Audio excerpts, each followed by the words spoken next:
Norway একটি তুলনামূলক মানে হচ্ছে জার্মানি আর ফ্রান্স বা নরওয়ে এই দুইটা দেশের মধ্যে কাজের সুযোগ আর পিয়ার সিস্টেমের মধ্যে কি ডিফারেন্স এটা আমি এই ভিডিওতে বলবো। তো জার্মানি এবং ফ্রান্সের কথা যদি বলি, কাজের সুযোগ প্রচুর এবং বহুমুখী, পিয়ার সিস্টেম সহজ এবং দ্রুততর, আন্তর্জাতিক শিক্ষার্থীদের জন্য অনেক স্কলারশিপ জার্মান এবং ফ্রান্স দিয়ে থাকে, শিক্ষার মান এবং বিশ্বব্যাপী স্বীকৃত বিভিন্ন ক্ষেত্রে কাজের সুযোগ, শিক্ষা কম খরচ, তুলনামূলকভাবে বিভিন্ন সাংস্কৃতিক ও ভাষা সম্মেলন,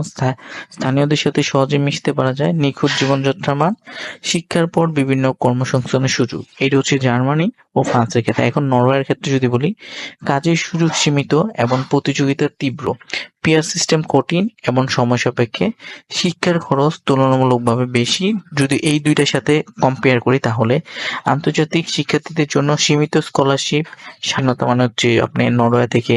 লেখাপড়া কমপ্লিট করার পরও জব কতটা পাবেন এটা